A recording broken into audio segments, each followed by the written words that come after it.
Welcome to episode 28 of Should We Have Watched That? Our final Fringe Binger show. I'm Soraya. And I'm Amanda.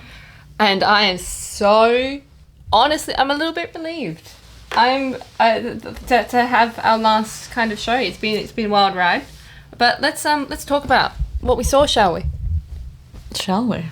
It was raining. It was put on by Top Shelf, which is a local production company, entertainment company rather, called the new show called Raining Men. This is a stripper show. This is a male stripper show.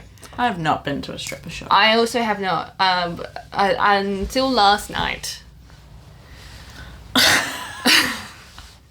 Okay, so I'm going to premise this with... Wait, can I go into details for the show first before you go into all of that? You can mull over it, because I think you've got a few things to mull over. Well, you know what I mean. Go. So ticket prices are $45 to $65 for the show. It is a 120-minute to 145-minute show presented by Top Shelf Entertainment. Okay, go on. And this was at the main room at the Aberdeen Hotel. Aberdeen. Aberdeen. Aberdeen. Go on, tell us. Speaking of the Aberdeen Hotel. Yeah, that's why. I thought that was a nice segue. That is a great segue. So if this show says that it started at 9:30, and we got there at 9, thinking that would be enough time to get in line and have a drink in relative, comfort. Wrong. So wrong. So we were able to get to the bar really easily, and then a line formed. So the line, I don't understand why the Aberdeen Hotel did this, because there was a Fringe World line out the front, which went unused, and instead I felt like it was a bit like a mosh pit or like a dance floor, because we were so, there was a line that was ergonomically created just by the audience members. No staff member came to direct the line of traffic, and so nobody wanted to lose their spot in the line, right? So it felt aggressive. I hated waiting in that line. I felt really uncomfortable. People kept wanting to get past us to get to the bar, which fair enough, because as it turns out, the line started to block the entrance. Yeah. It was crap, and I hated it, and they could have done it so much better, and I don't understand why there wasn't crowd control. Yeah. Look, I agree. I just didn't hate it as much as Sass, because I'm used to... But it was like a 45-minute wait. Yeah, the wait was a little bit ridiculous. It was stupid. I feel like they could have also just started filtering people in, doing drinks at the bar in the venue. Yeah. Instead of blocking the whole venue.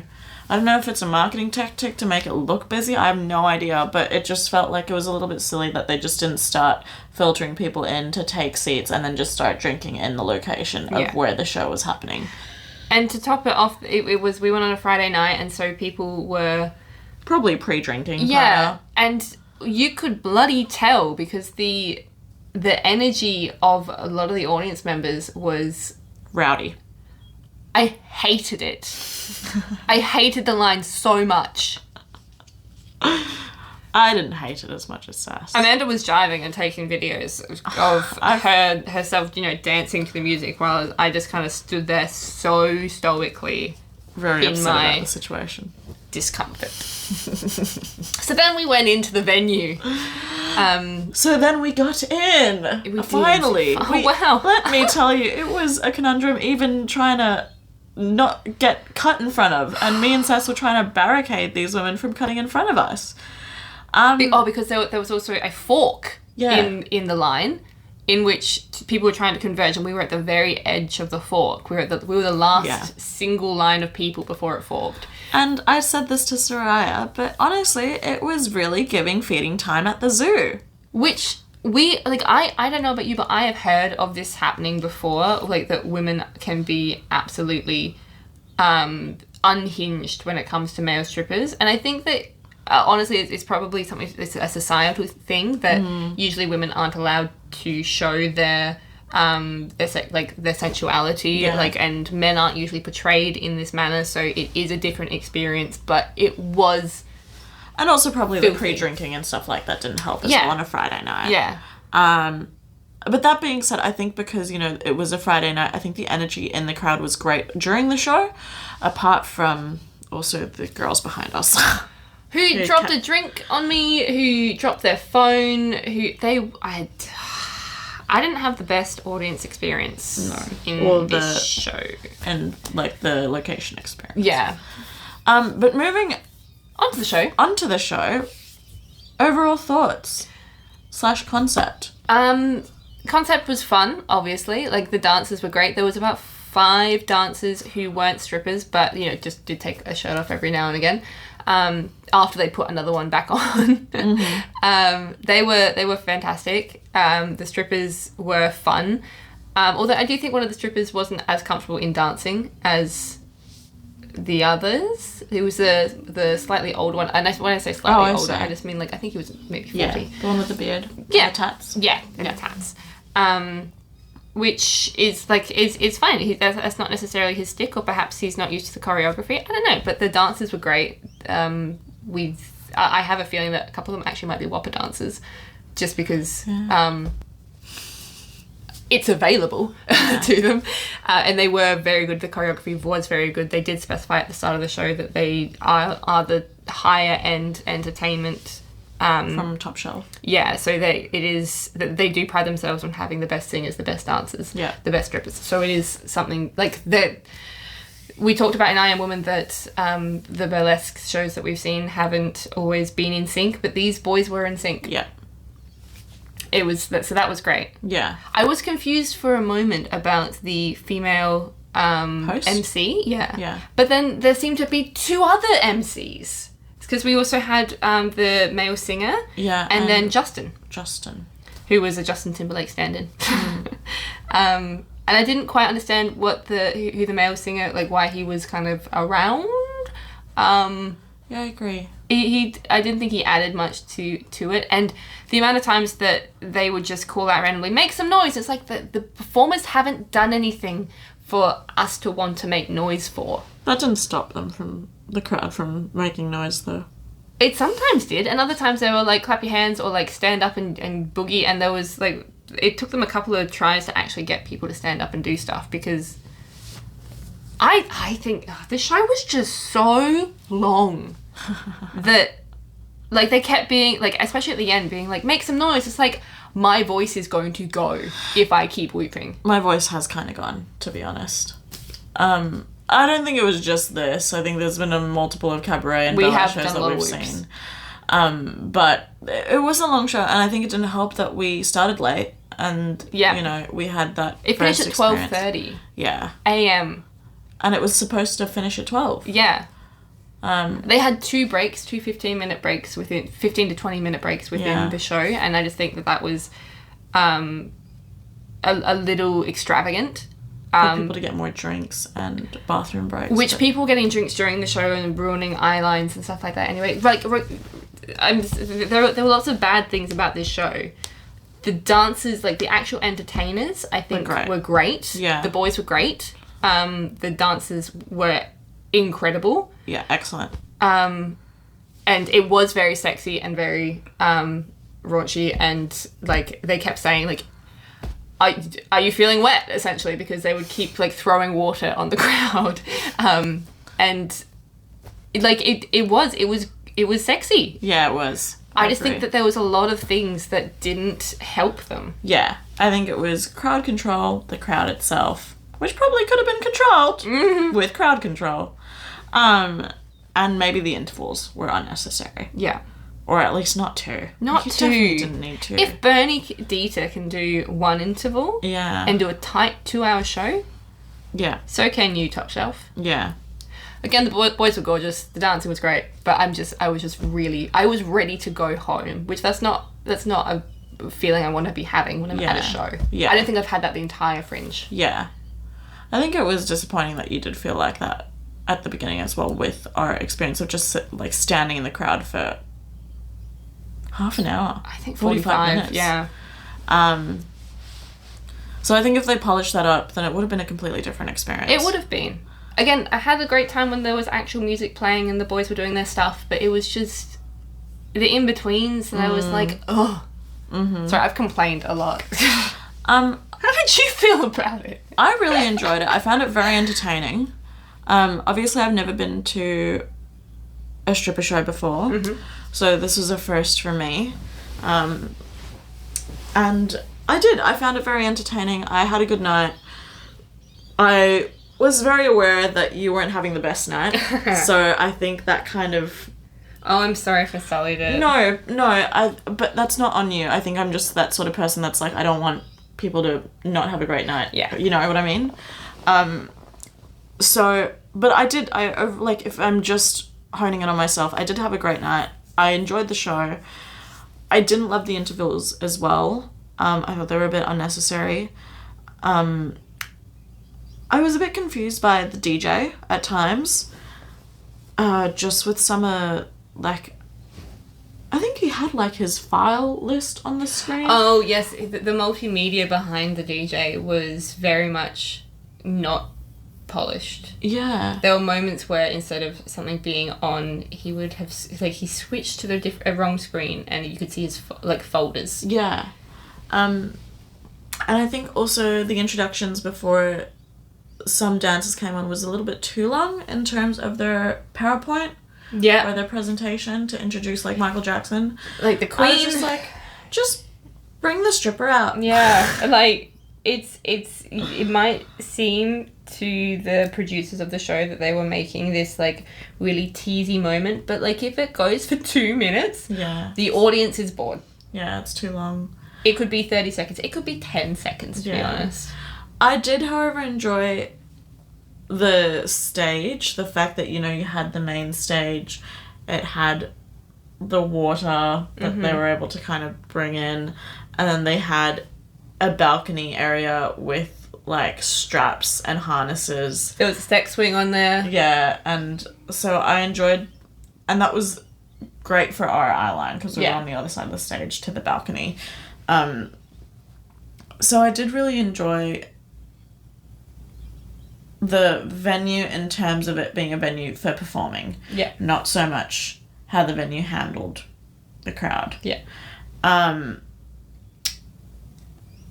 So that's kind of set. That's going into set as well. Lighting, I would say that it was pretty... I feel like it wasn't anything crazy because there were multiple dancers on stage that you did need to see everyone. Yeah. And they were also interacting with a lot of audience members that I felt like there was probably a need to also see audience members for the performers. Yes. So I don't think house lights were altered. Like, I think we still had the house lights on because people were still going to the bar and stuff. Like, they were dim, but they were always dim. They didn't lighten up as the show ended, for instance. Yeah. Yeah. Yeah. Yeah. And so I got involved. Amanda got involved. First opportunity that was given was to win a what's it called? Brochure? No, yeah, it is a brochure. Pamphlet? Pamphlet? Panflip. Pamphlet. That's still not what it's called. Oh my goodness, it's going to drive me mad. Oh, what is it called? Let's call it a brochure. Okay. She didn't win.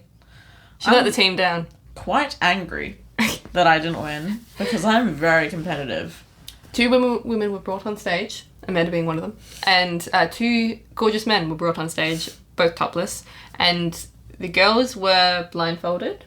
Yeah. Amanda quite aggressively, like, he put the tie, like, on your forehead to begin with and, like, accidentally wrenched it back a bit. Yeah. I thought that was very funny. I don't mind that.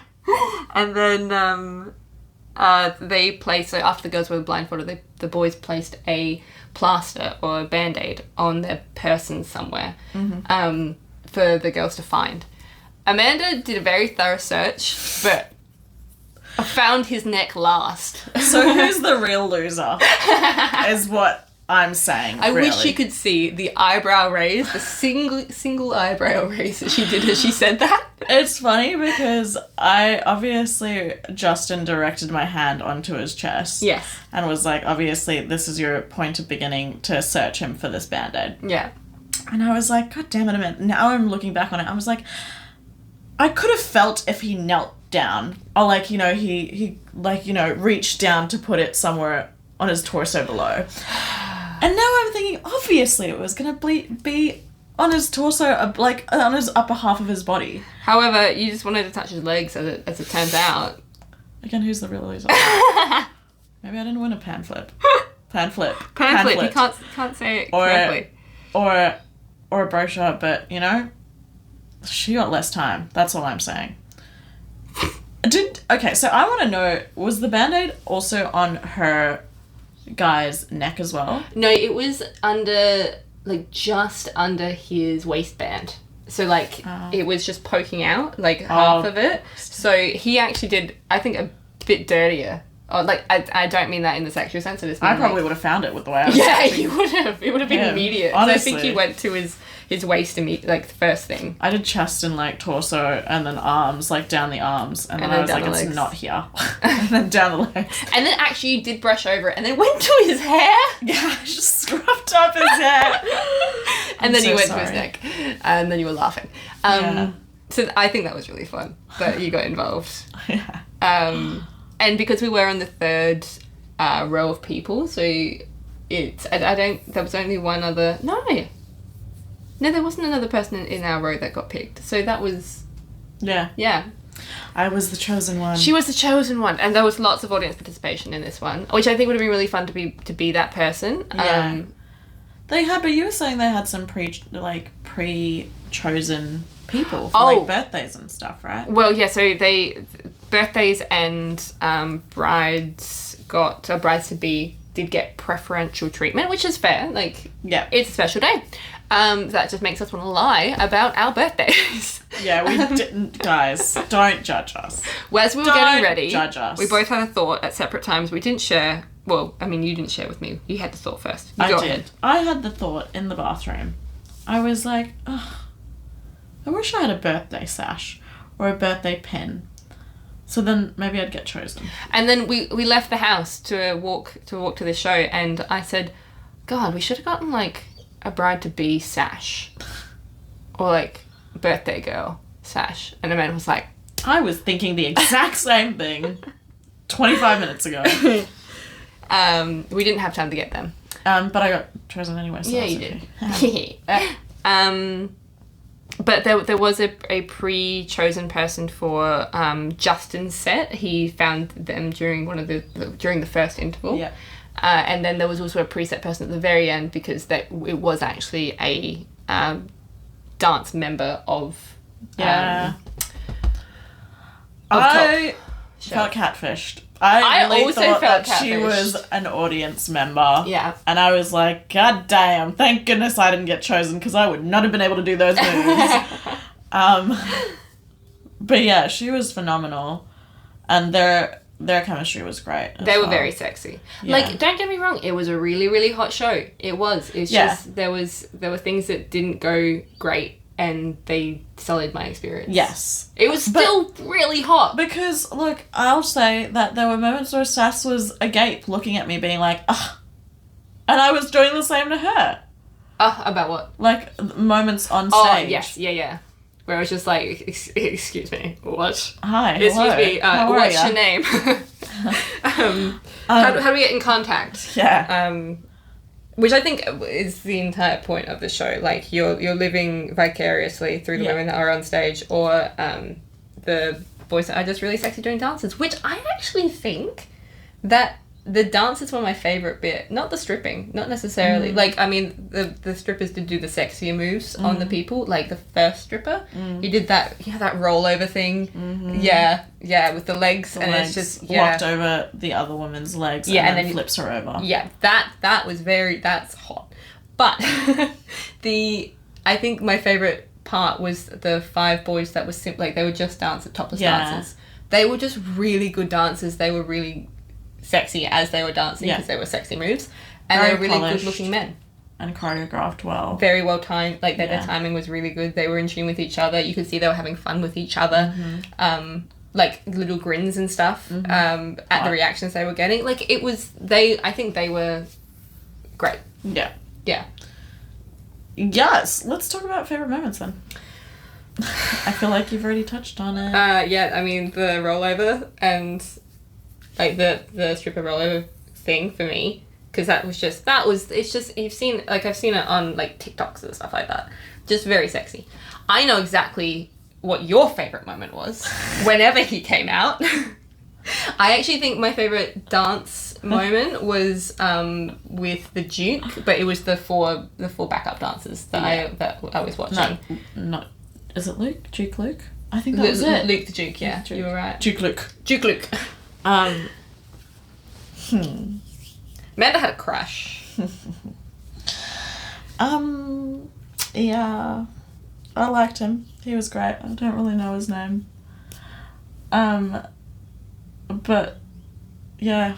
It was one of the dancers because she's not sharing very much. Very Harry Styles-esque. I'm so shy. She's such a shy girl. After rubbing your hands all over the cameraman. Look, I was on a mission, okay? You were? It was a competition. It wasn't even about feeling up this guy anymore. I was there to win. Yeah. And I lost. But I still won, didn't I? So... Cameraman. Yeah. Those are my favourite moments. Yeah. Yeah. Should we watch that? Oh, honestly, this is a hard one because there were so many bits that I didn't enjoy about the show, like the setup time, the wait time, the event space. I think that's an admin thing, though. I don't know if you can. Yeah, I get that it's hard to disassociate that from the show itself. The actual show, yeah, I'm glad that I saw it, like, because I haven't seen that kind of content before, and so it was nice to experience that. Maybe we also should have pre-drank. Who knows? Yeah, if I'd pre-drank, maybe I would have enjoyed the other stuff better. And maybe if we weren't so tired from the night before. Well, also... Yeah. Well, you need more sleep than I do. I do. So, I don't know. Maybe it was a combination of things. Yeah. And I think it was. But I'm still glad I saw it. Yeah, I enjoyed it. I had a great time. Obviously not at the beginning, but the show itself, I'm glad that I watched it. And I think it's fun. I think it would have been fun to go as a group as well. Yeah, which we were trying to get our housemate to come along to, and unfortunately this show was sold out. Even though there were chairs available. Yeah, which that makes it's just sad that people just didn't turn up. Yeah. Which, they're us. Yeah. So true. Yeah. So true. We should have watched that. Yes, agreed. Okay, 3 words. 3 words. I'm gonna say long. Just so long. Not in the right ways, unfortunately. No, it was just timing-wise long. Raunchy, though. Very raunchy. And dancey. Oh, cute. Dance with the Y on it. Because honestly, that was, I think, No hyphen? Favourite part. No hyphen there. I would say erotic. Mm-hmm. Sultry. Good one. And entertaining. I mean, it's in their name. Hey. Well, entertainment. Top shelf entertainment. Yeah. So guys, that's it. For Fringe Bingers. So thank you so much for joining us. If you've been listening to our podcast, that wraps up our 2024 season of being Fringe Bingers. For Perth Now and Fringe World. Yeah. So, thank you. Yeah. I, for the final time, have been Saraya. And I, for the final time, have been Amanda. Bye!